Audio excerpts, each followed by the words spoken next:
Here's what comes to my mind. It's two big thoughts. One is, I think what I'm seeing most of the time that becomes a conflict or a glitch is either or any generation feeling disrespected by the others. Mm, I'm not saying it's all the time, yep. but I just met a hiring manager and a young employee. Both parties felt disrespected because of the way they were both acting. And I'm going, I know exactly why you were acting the way you were, but both interpreted as disrespect. My point is, we need to make sure that that becomes top of mind, that we're going to communicate honor and respect to all generations, the Mm. youngest, the middle, the older. So that's thought number one. I know it's old news, but you've got to not forget that. Communicate respect and honor. But then number two, when I think about passing on insight, wisdom, knowledge, the baton, if you will, to the next gen, I think the word idea is an acronym that really helps me. So if somebody's listening and making mental notes, put vertically on your mental sheet of paper, IDEA, the word idea. This is the Business of Advice podcast, where we help good advisors become great business owners. Today, I am excited to welcome Dr. Tim Elmore to the podcast. Tim, as a little background, started working on leader development back in 1983 when he started being mentored by John Maxwell. Since then, as the founder and CEO of Growing Leaders, Tim is a world-renowned expert on leadership, as well as some generational things that we're seeing in the workforce, especially Generation Y and Z, and we're going to talk a lot about that today. He's the author of over 30 books on leadership and has a new book that is releasing in the fall of 2022 titled A New Kind of Diversity. Tim, long overdue. I've heard about you from so many people, but welcome to the Business of Advice podcast. You too, Cody. It's great to finally get to see your face and do a conversation. This is Yeah, great. I've got a chance to hear you on some of the podcasts that I follow, so really excited to have this. I know we're going to talk about not just your new book, which I think for so many people, and just things that we're starting to see in these generations. Like I was telling you before we even started, we've got an 83-year-old and 23-year-olds working here, right? So this big age gap. So Yeah. I think a lot of people are going to see that, but also want to talk about your book that was out right before that, The Paradoxes of Leadership, which is a great book also. So, but let me maybe start off this way, just because I think so highly of John Maxwell. Take me back to 1983. What made you focus on leader development, and then how did you connect with John, and what has that relationship been like? Yeah. Well, I love John. I have known him now for 40 years. Wow. Met him right out of college. My graduating class was 82, started with him in 83. And John is Mr. Leadership. So immediately I saw the value of leader development. But Cody, my focus was really on the emerging generations, even though I was part of the emerging generation way back Yeah. then. But I thought, oh my gosh, what John is doing for business leaders and pastoral leaders or whatever, we got to get this to the next generation. So while John was teaching principles and laws of leadership, the 21 laws of leadership, I kept thinking, I don't know if a young person is looking for another law in their Hmm. life. But so I began to teach with the power of images. So our biggest curriculum, if we would call it that, would be something called habitudes. Habitudes are images that form leadership habits and attitudes. It's a way of teaching a timeless principle with the power of a picture. And because pictures are worth 1,000 words, they start a conversation, which leads to an experience, which is what I think changes our life. Hmm. So I guess my love of young people and my love of leadership came together when I started working for John. And I think the whole evolution led to the start of Growing Leaders, this organization I lead. And we're just, honored to partner with thousands of companies, universities, athletic teams, schools, wherever young adults are. We're trying to find a language to connect with them and really equip them for what's ahead. That's our Well, goal. and so much of what I'm excited about for even this conversation is, the advisors we work with, other business owners.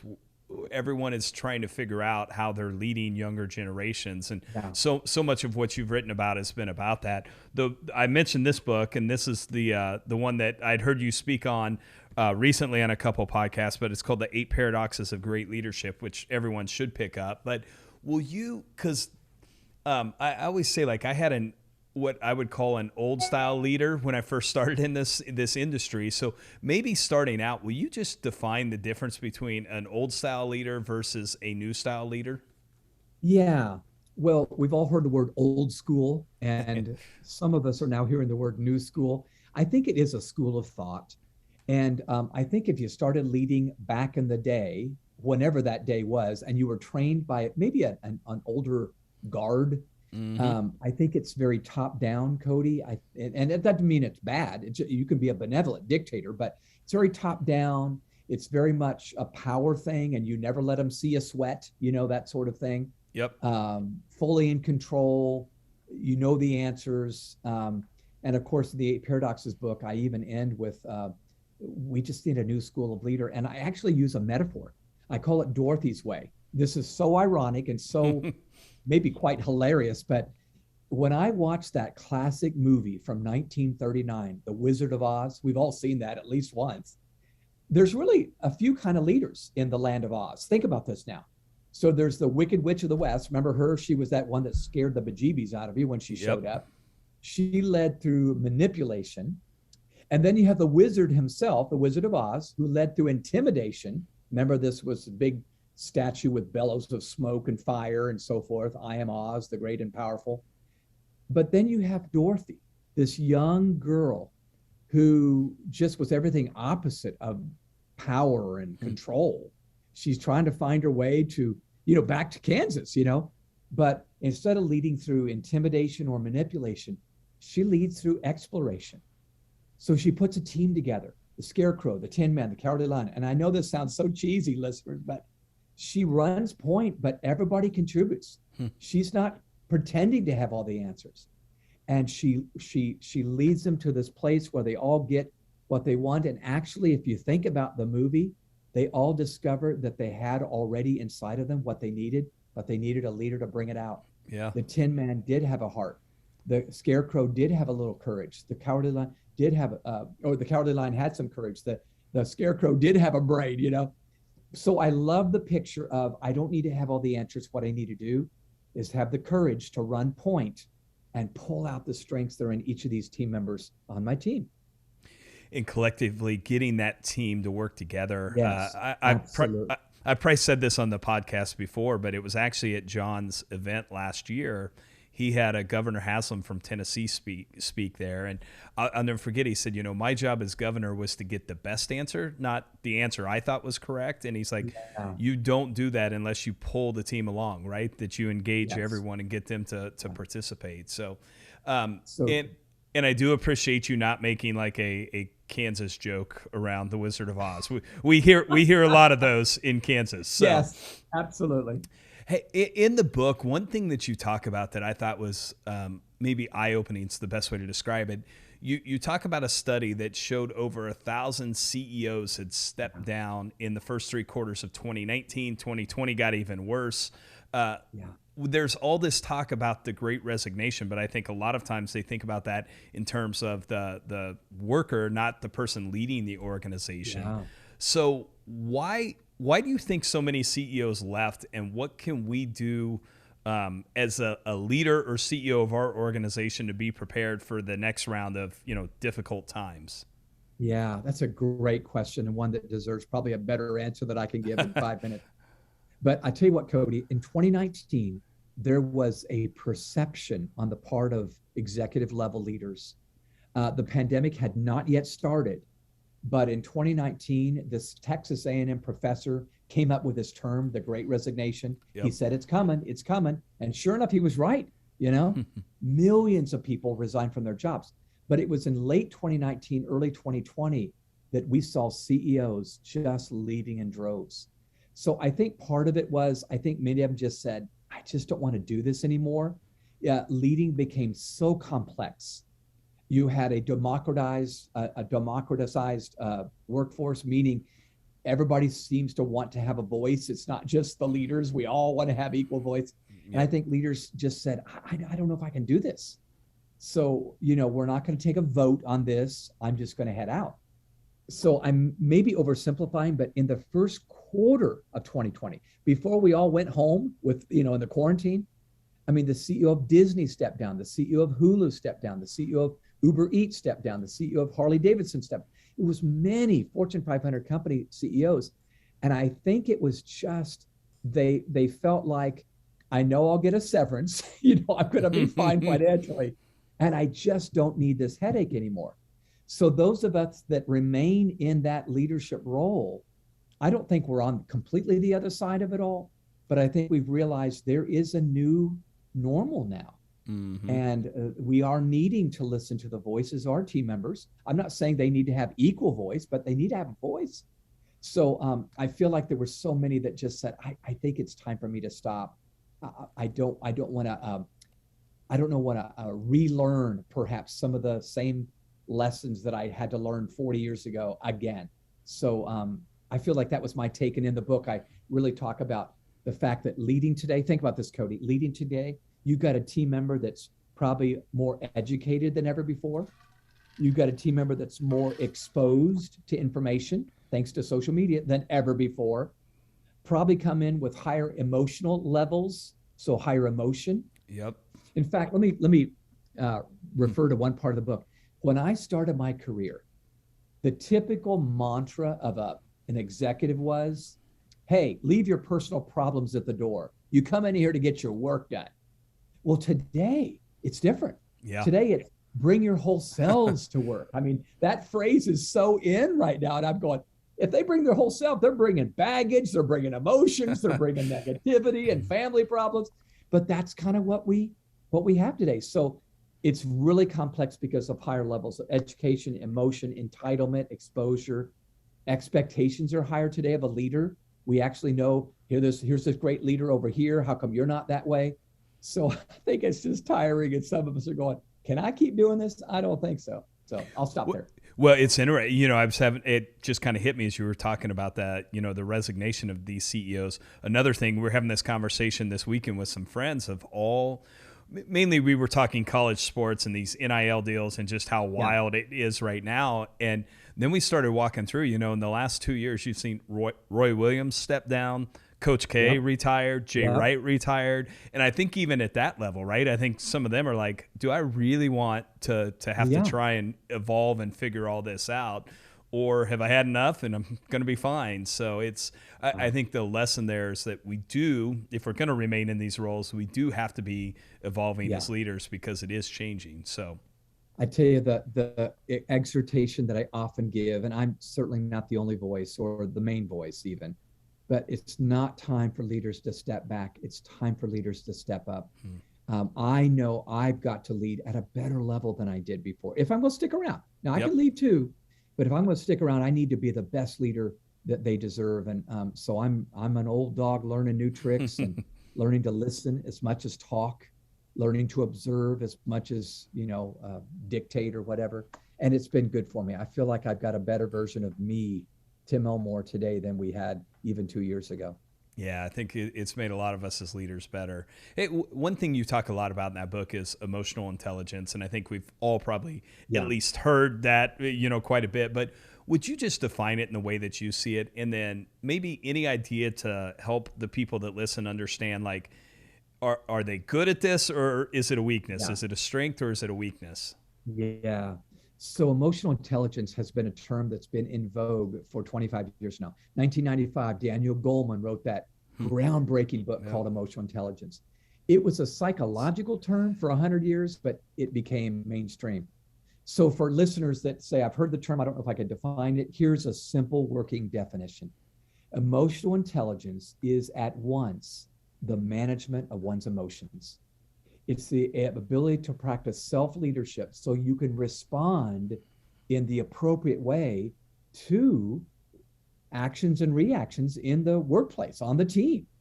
So I would contend that a higher a leader goes in the flow chart, the more EQ he or she has to have. Let me say that again.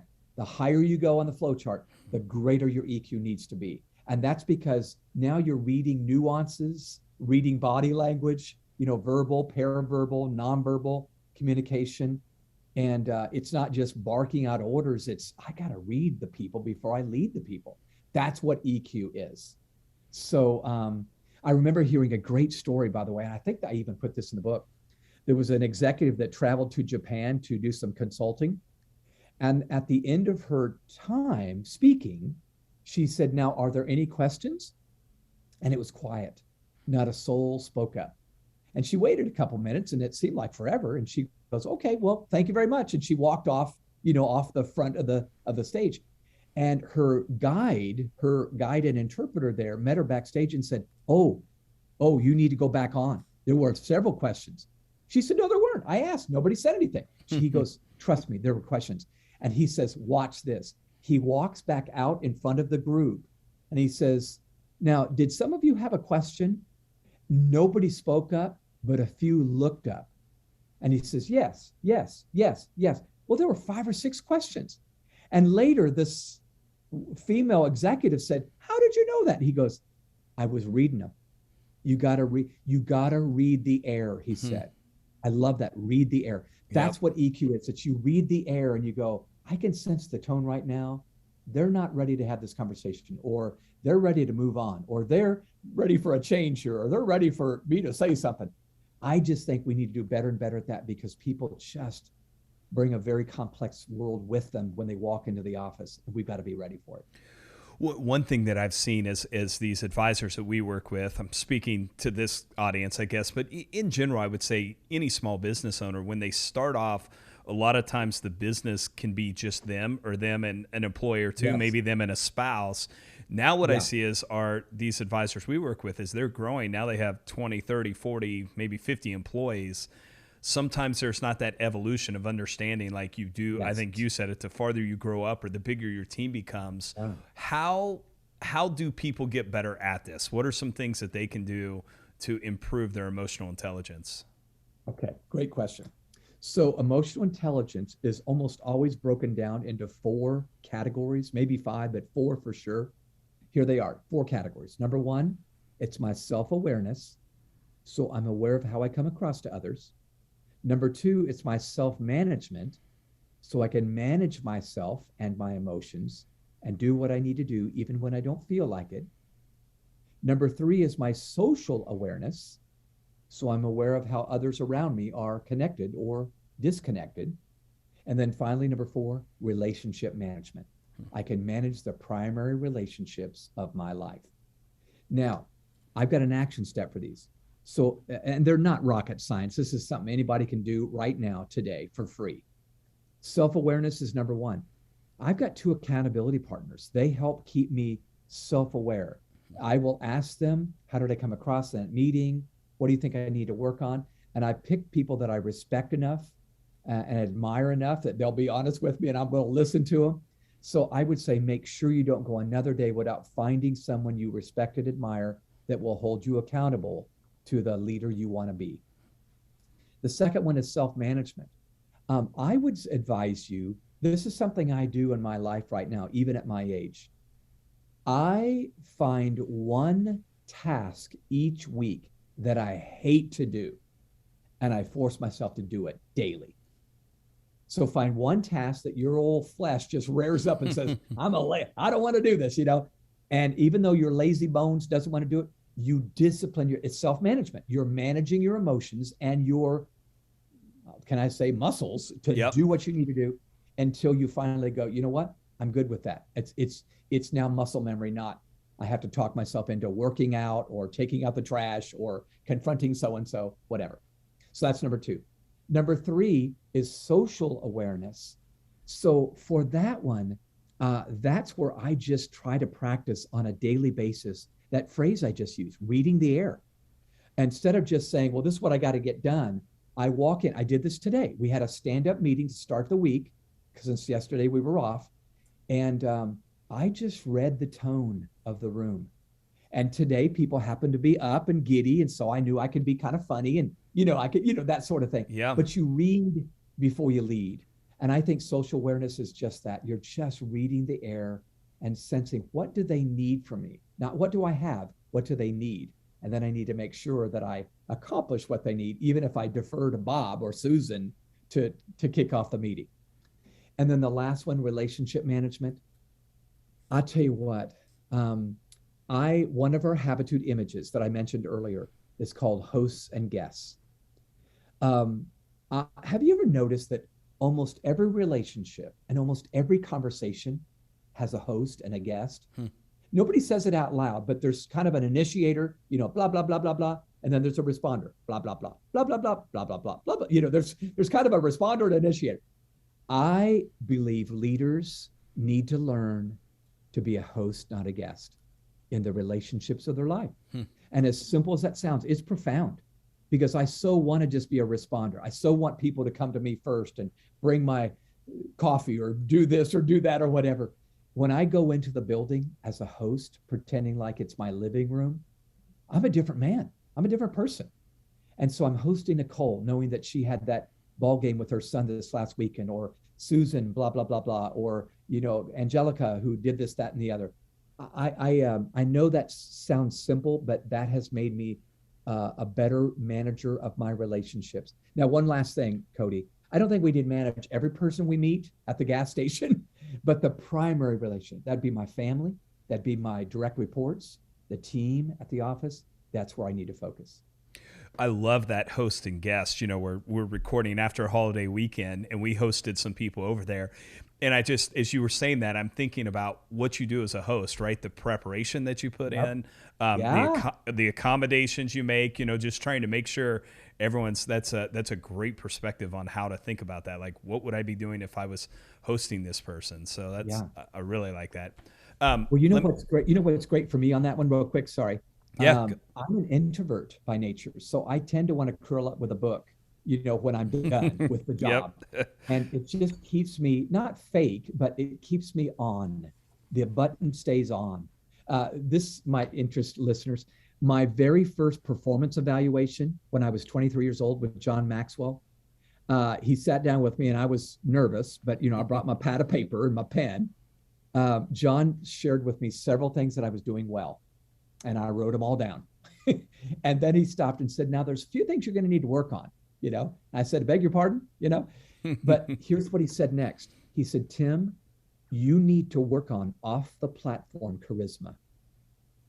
And I said, what's that? He said, well, I just made up the term, but here's what it is. He said, I've noticed when you're talking to a group or a team or speaking to an audience, man, you're on. You're just, you're just passionate and you're on. He said, but when you walk off the stage, it's like you turn the button off. And he said, you need to stay on the other 23 and a half hours, And I said, I don't know how to do that. And as only John Maxwell can say, he said, you watch me this week. And I did. And he was great. He is. I mean, he's walking slowly through the crowd, hugging people, asking about their dog. And I thought, I've got to learn to do that better, because sometimes I probably act like I don't care. And I do care. But as an introvert, I probably look like I just want to care about my own little world right now and drink my Diet Coke. So anyway, I'll stop there, but that was really helpful for me. There's a good lesson. Probably a great lesson in there for a lot of us, just managing that. So this book, one thing, when I heard you on Andy Stanley's podcast talking about this, and then I went and bought the book, and I remember flipping to the table of contents. I'm looking at them right now, and I'm like, well, this is going to be interesting. So you talk about uncommon leaders, and these paradoxes are like, the first one, they balance both confidence and humility. They embrace both visibility and invisibility. So I'm like, well, those really are kind of the opposite. So if it is maybe just to talk a little bit about these paradoxes, is it possible for leaders to achieve success in all these? And what does it take in your opinion? Yeah. Well, the answer is yes. I believe it's possible. Well, I assumed you did, or you probably wouldn't have wrote the book, huh? Yeah, well, but I have to, yeah. But I would say there's some I'm weak in and some I'm strong in. So the very first one you listed, I put it first for a reason. I think uncommon leaders are both confident and humble. And oftentimes, isn't it true? You get one or the other. You either get a very confident guy, and in fact, you kind of wonder if he's overconfident, or so humble that you wonder, are we even going to get to the goal now? You're so humble, But here's what I would say to kind of summarize this for your listeners. Confidence makes my leadership believable. People need a confident leader to even be believable that we're going to go somewhere. But humility makes my confidence believable. When I'm humble enough, they realize, okay, this guy's not smoking something. He's not drinking something. He actually realizes he cannot get this goal accomplished alone. So putting them together makes this leader brilliant. And then, of course, like I just said, he or she reads the situation before they lead the situation. I would say my veteran players here at Growing Leaders need to see humility in me more often because they know my warts and wrinkles. Yep. But my rookies may need to see my confidence. They just joined the team and they need to see their founder. He thinks we can do this. You see what I'm saying? So different people might need different qualities from me based on who they are and the time of day. So as you look at the paradoxes in the book and with all the leaders that you have worked with over the years, is there a leader or two that you've seen that have really nailed these, that do it really, really well? Wow. And maybe let me ask this too, in anything that we can learn from them that you've seen. Yes. Yeah. Good question, Cody. Yeah. I'm not sure if this is the first thing that comes to my mind, but I'm looking at them right now. That one in the middle that says they balance visibility and invisibility. Yep. I put a case study, a story in each of these chapters of someone that really did this well. That one, if you remember, I put in Dr. Martin Luther King. What I learned in studying his life was this. Between 1955 and 1963, Dr. King was a very visible leader, meaning he knew to get a bunch of people following him in the civil rights movement, he had to be there, modeling the way. He led the marches, the protests, the boycotts, the sit-ins. He even got himself thrown into prison on purpose several times just to model, hey, I'm willing to make a sacrifice. Are you willing to make a sacrifice? So there is a time when leaders can't just preach the sermon, they got to model the way, okay? Can I get an amen from the choir on that one? Okay? Amen. Now, here's the deal. After 1963, the last 5 years of his life, really, he really began to intentionally model invisibility. He would purposely not show up at meetings that he was supposed to be at. And a young John Lewis would call him and say, Dr. King, where are you? We need you here. And he would go, John, no, you don't. You know what to say. And the reason for that is because he knew John Lewis would defer to his leadership and acquiesce if Dr. King was in the room, John Maxwell, if John's in the room, we all let John lead, but John would sometimes, and I mean this, not show up, and I'd have to step up, or Dan would have to step up, or Cheryl would have to step up. So there's a time where you read, do they need me to exemplify and model, or do they need me to get out of the way, or they'll never step up to what I know is inside of them. That would be an example of one I think we got to apply in our own lives right now.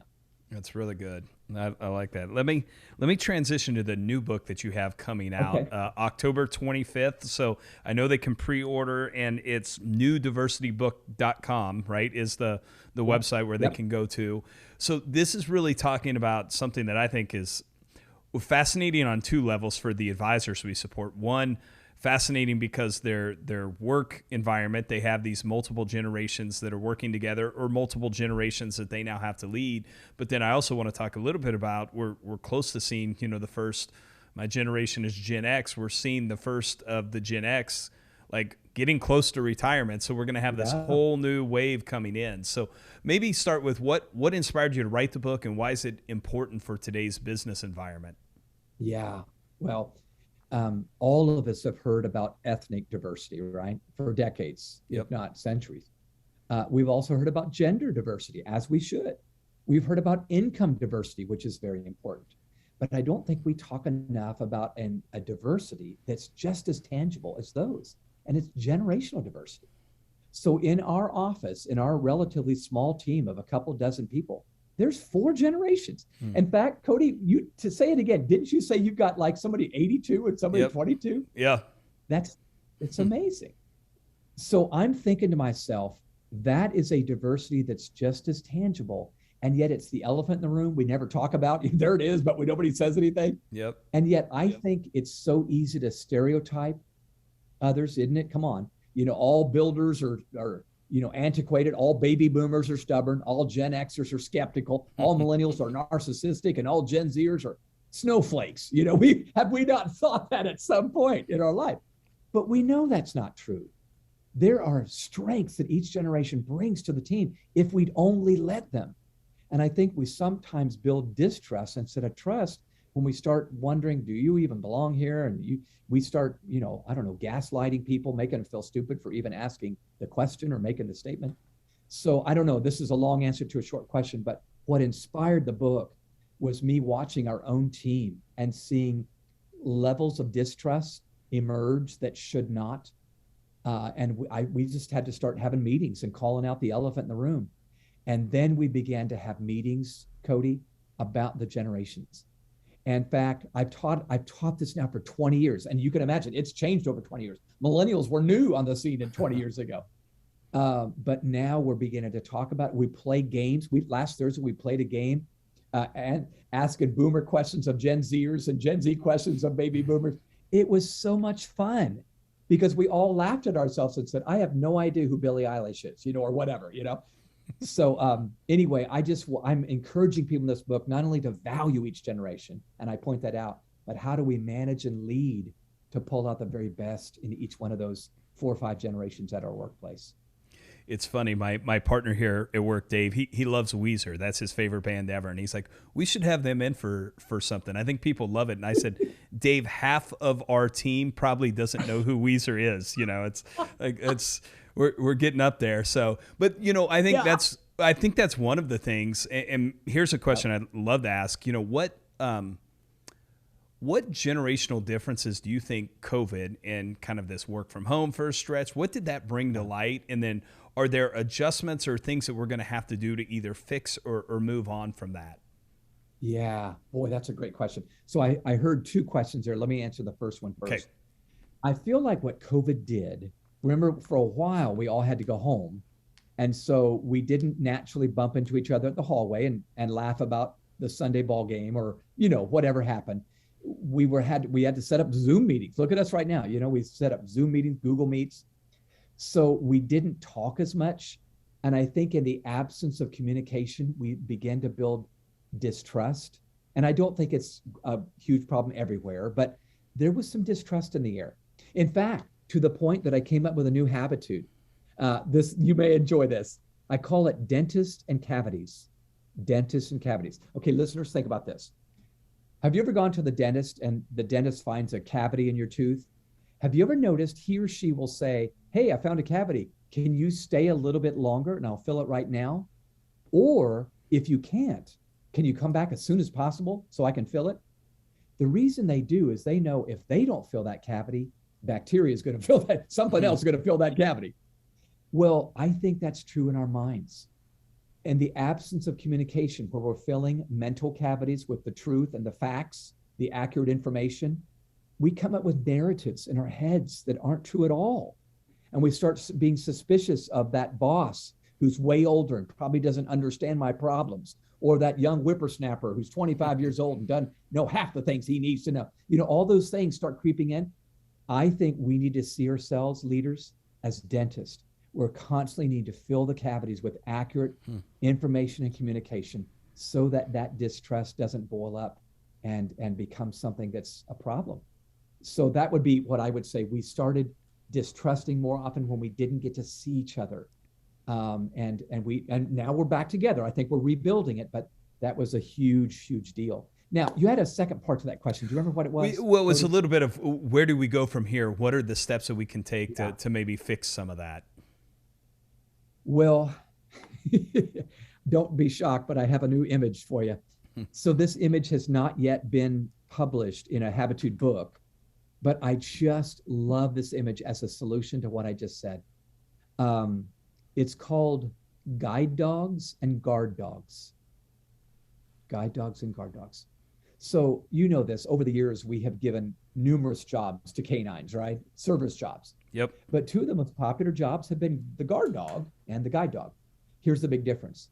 The guard dog's job is to protect. They're on some piece of property that's fenced in and they're growling at intruders, sniffing out trouble, barking, right? They're suspecting the worst and they're protecting property. The guide dog's job is totally different. Think about this. They're often with a person that can't see well, right? And they're leading the way. They're going first. They're being vulnerable. You see where I'm going with this, don't you? Mm-hmm. I think when we're in times of disruption, which we are, we tend to naturally be guard dogs. Our brain's amygdala kicks in and we start protecting ourselves. We hold the cards close to the vest, and we withhold information, because God knows I don't want them to know this. And I think we need to be guide dogs. We need to say, you know what, I'm going to open up and be vulnerable here. I'm nervous about this, and we need to work together here. That sort of thing. I think people are refreshed when a leader is transparent and human. So I'm not saying hang out the dirty laundry. I'm not saying that. I'm just saying we've got to be guide dogs in this time where people are only going to get as transparent as their leader is. And I think that's our job, is guide dog, not guard dog. Let me ask a question about communication through these generations. Okay. As you have multiple generations. I tell the joke, I even use me and my kids, right? So I'm Gen X. Yep. I grew up in the country where we had a party line, where sometimes you would pick up and your neighbor was on a phone call. That just blows my kids' minds. They can't even comprehend it. My kids, I get mad because I'm like, why won't you text me back? And they're like, well, we don't really text, we Snapchat. So I mean, just the different ways that people communicate. Are there any stumbling blocks or anything we need to be aware of within our own work environment on communication skill, style that's important? Yeah, there is. Well, first of all, I think step one is recognition. You just hit the nail on the head. So I'm gonna summarize this and maybe oversimplify it. But I think if you're talking to a baby boomer, it's very possible they might want communication this way. Hey, just give me the bottom line. I can't tell you how many times I've said that as a baby boomer. Just give me the bottom line. You don't need to fluff it up. For a Gen Xer, it might be keep it real. I grew up skeptical anyway, so keep it real. For a millennial, it might be, hey, make it interactive, right? So maybe a 30-year-old might go, hey, this should be interactive. You should not lecture me, blah, blah, blah. And for a Gen Zer, it might be keep it short. I got an 8-second attention span here, and I need to be on the screen. Now, I'm being silly here, but you see the point. Yeah. I need to go, what are they going to use best as a vehicle or a mechanism to communicate? And then let's agree upon that. So Slack might be our team, medium that we use. But, if I need to get to Josh and he's 30 years old, he prefers a text message, I need to be okay with that. Or I need to say, Josh, we're not going to use text messages. We're going to do, email or Slack or whatever. So I know that's not hard to understand, but I think we don't stop to think long enough, and we stereotype again, and we think that old generation or that young generation just don't know what they're doing. And they really have a reason for all their behavior. They really do. It may not be a good reason, but they do. And if we lead with empathy first, we generally get to the goal better. Can I say that again? If we lead with empathy first, we generally get to the goal better because they feel understood before you have to give the direction. That's good. Let me ask you about the generational, because the book is so focused on this. Our advisors that we work with tend to work with people who are transitioning into retirement. So obviously, for the last 10 years, that's been the baby boom generation is still going to continue, but you do have this Gen X coming. And you talk a lot about the life paradigm in there, right? That these different generations just have this different paradigm based on what they've experienced. Are there anything maybe specifically with those two, boomers, Gen X's, that advisors need to understand as they meet with them? Yeah. I think the first item I would say, as a baby boomer, by the way, I point out in the book, this is amazing, Cody, 10,000 baby boomers retire every day. Yeah. So even as we sit here today, 10,000 more are leaving, which means Xers, millennials, and Gen Z are going to be asked to step up to management positions if they're not in them already. So that's huge to me. I think for baby boomers and Gen Xers, they often start to feel a little bit outdated or antiquated. The younger generations, Mark Zuckerberg said it way back in whatever it was, 2012, younger people are just smarter. Mark Zuckerberg said, younger people are just smarter. Well, that's not true, Mark. But he what he meant was, in the new tomorrow, they feel smarter. And I think boomers and Xers don't feel understood or appreciated as much. And as cheesy as that may sound, I would say to an advisor, make sure you articulate, we do appreciate what you bring to the workforce. And it's going away when you go away. The stories, the life experiences, the pragmatism that Gen X has. Gen X brought to the workforce a pragmatic realism that we did not have until your generation, Cody, came along.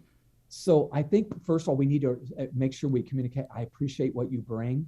And then we need to say, now we need you to act as a coach now. Your job now is crystallized intelligence, not fluid intelligence.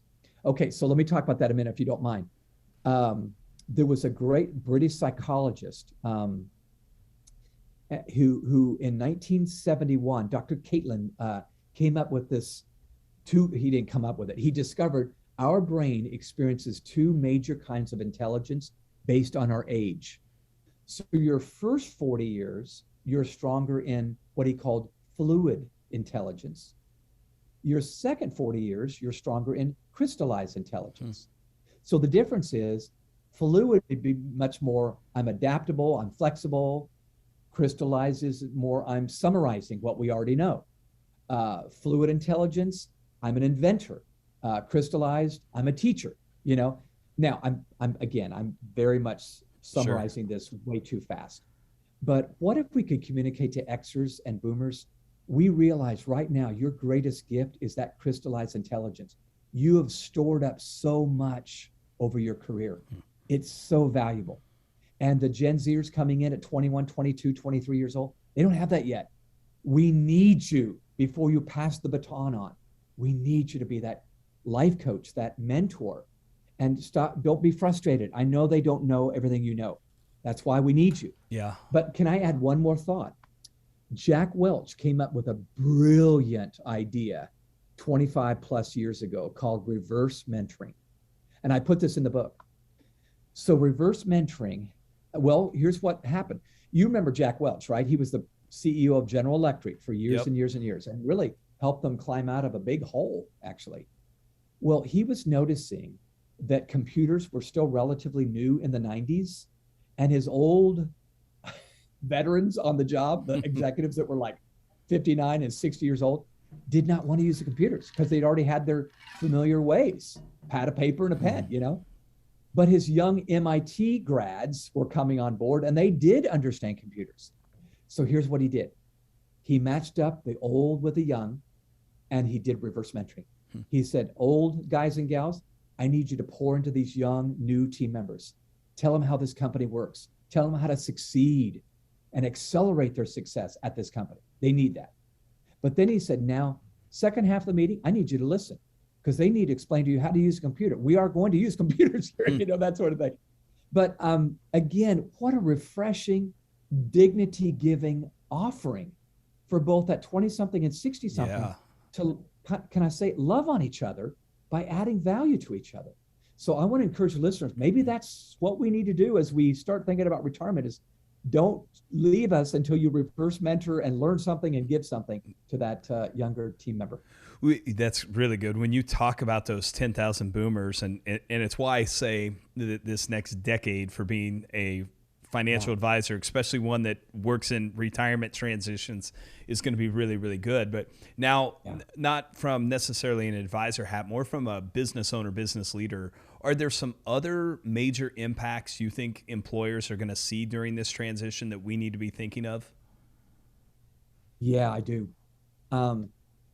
If you look at the generations, let's say the 5 generations that, the maybe 80-year-old that's still hung around cutting the lawn and doing handiwork, all the way to that young recent grad, the populations affect the economy and our finances. So the builder generation, remember that old generation born between 1929 and 1945, that was a very small generation. Why? Because moms and dads couldn't afford a bunch of kids back then. So, there was a smaller family. Baby boomers, hence the name, there was a boom of babies, 76.4 million. So it was a mountain rather than a valley of population that helped us with Social Security. It helped with just generating revenue. A big population creates more revenue, right? If you think about it, Gen X was a smaller generation because it started with a birth control pill and then Roe v. Wade. So for a while, there was a valley, not a hill, with the population. Well, that affected things. The Xers, there weren't enough Xers paying it. As boomers retire, Social Security's not in great shape. Can I just say that on the air right now? You can. We're going where the heck are we going to get the money we need? Well, we spend it on other things and we don't have enough people pouring into the system. Now, millennials went back up after Gen X. Gen Y went back up. So we started to value children. Children were awesome. We told them they were amazing for putting the fork in the dishwasher. We gave them trophies just for showing up on the soccer field. So babies were big, 80 million millennials. So that's good. That's going to help the economy, But then Gen Z is smaller again. Oftentimes, families are choosing careers over kids. And Gen Z has a greater chance of being a part of a 1 or 2 child family than a 3 or 4 child family. So I know this is macro, but we just need to know there's 3 valleys and 2 hills. And we're just going to need to manage our expectations with finances because of the system. And you know more about that than I do, Cody, is what you do. But I just think that's something I'm mindful of all the time. Yeah. And then, of course, I'm encouraging families all the time. Have babies. we need to replace the current population right now, and we're not. So that is an interesting. So much of the stuff we're even seeing in just hiring and workforce. It's not just the Great Resignation, but there's just less people in the workforce, and we do need to fix that. Okay, I want to ask you one final kind of generational question, then have a few minutes jump into some of these lightning round questions at the end. But what I'm starting to see in the advisors we support is succession planning starting to take place, right? That you have the advisor that's been doing it, they're 55, 60, maybe even 65 years old.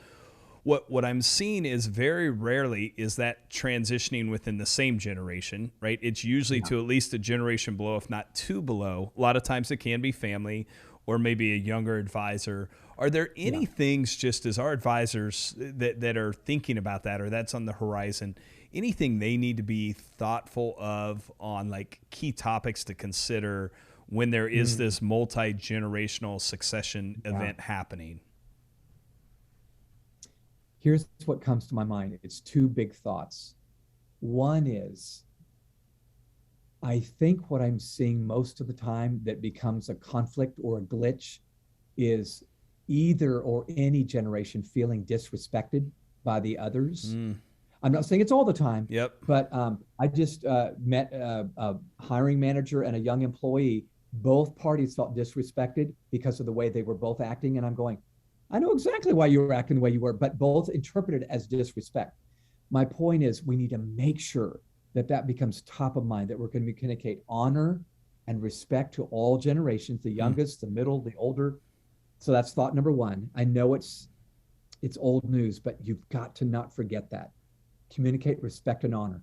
But then number 2, when I think about passing on insight, wisdom, knowledge, the baton, if you will, to the next gen, I think the word idea is an acronym that really helps me.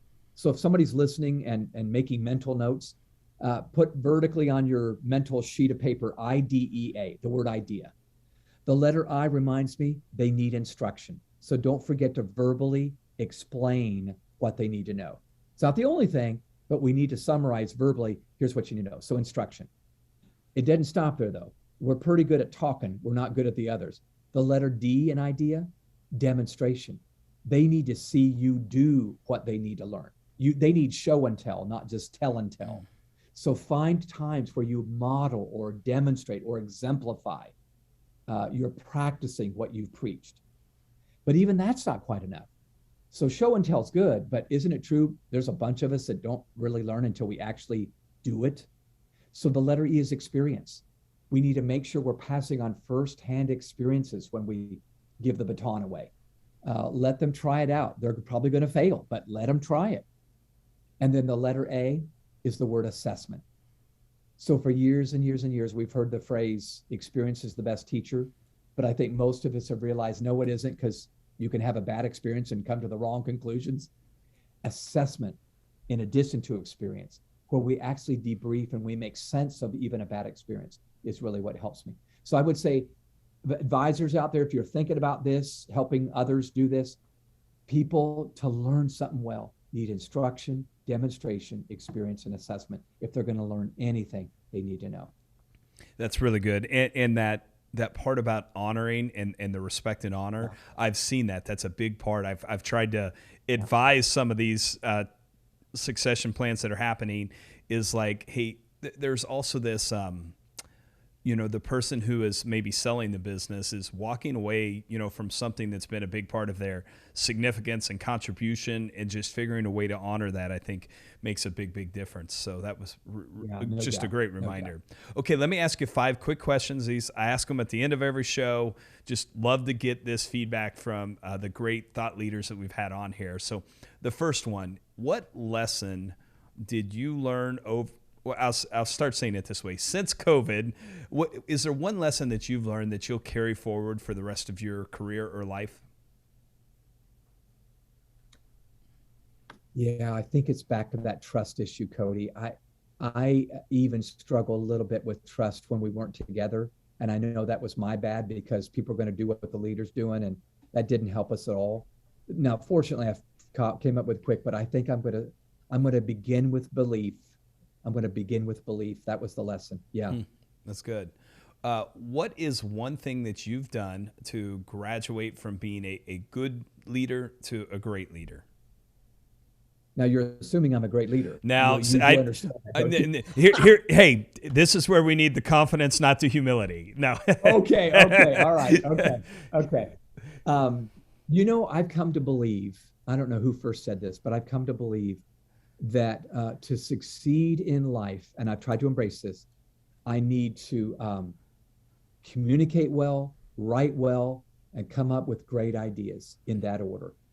I need to learn to communicate well, so speak well, write well, and come up with new ideas, the quality of my ideas. If I will do those 3, whatever field I've gone into, I'm just going to be above the others. Yeah. So that would be my answer. That's great. Is there something that you're doing this year that you're excited about to drive your own personal growth? Well, yeah, we, Growing Leaders, the nonprofit organization that I lead with the Habitudes and everything else, we're merging with the Maxwell leadership folks. So I worked with John for 20 years, and then I've been leading this for about 20 years. Well, John and I and Mark Cole sat down recently and said, what if we did this together again, And so I'm very excited because you hang around John, you grow. Yeah. So I'm just looking forward to hanging on hanging on for dear life. Yeah. But, it's going to be fun to put all of our gifts together and do it again. That's really cool. Yeah, I'm excited for that. I know that is a big thing taking place, so that'll be neat to watch.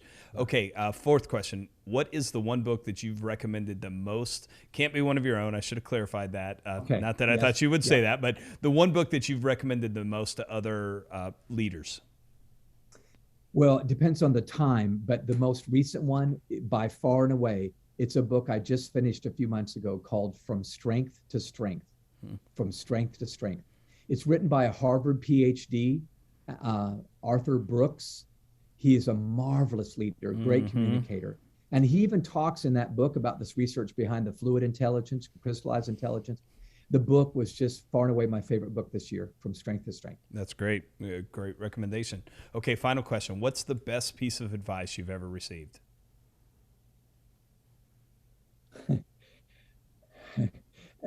I'm smiling because it's what I should have taken earlier, but I did get. It was simply lead yourself before you lead anybody else. I think I got thrust in my career thanks to John Maxwell. I was put in front of thousands of people in my 20s. Oh my gosh, probably before I was ready. And I remember looking back now and say, if I would have led me before I tried to be really polished in front of the crowd, they would have followed me naturally. Now, I don't think I had major problems. I didn't ruin a marriage or a business, but I just think that's sound advice. Lead you before you try to lead anybody else, and earn that right to be followed. That's great advice. A great way to wrap this up. Tim, I knew it would be, but it's been a pleasure to have you on the show today. Will you just tell everyone who listens how they can connect with you? Maybe a few details about the book. I know I mentioned the website, but I know you're going to have a really cool assessment on there too. So maybe we'll end by that. Yeah. So the assessment is going to be fun, listeners. It's going to be called the GQ. That's not Gentleman's Quarterly magazine. That's your generational quotient. You're going to get to measure how savvy you are with multiple generations. So that's GQ. Newdiversitybook.com is where to get the book if you want to pre-order. Newdiversitybook.com. But Cody, where they can find me and the books I've done and the events I can do is simply growingleaders.com, growingleaders.com. Or if you want to do an event, maxwellleadership.com. Chad, that we just were with earlier, is the one that schedules me, and I would love to, if I can help, would love to do that. So thanks for asking. Yeah, that's awesome. I appreciate you taking the time. I was looking forward to it, and you did not disappoint at all. So thank you for taking the time. My pleasure. Good to talk to you, Cody. Thank you. Hey, for everyone who listened to this, if you enjoyed this episode, make sure you're subscribed. Go share this with others that need to hear this message, and consider leaving us a 5-star review so others know it's a good use of their time.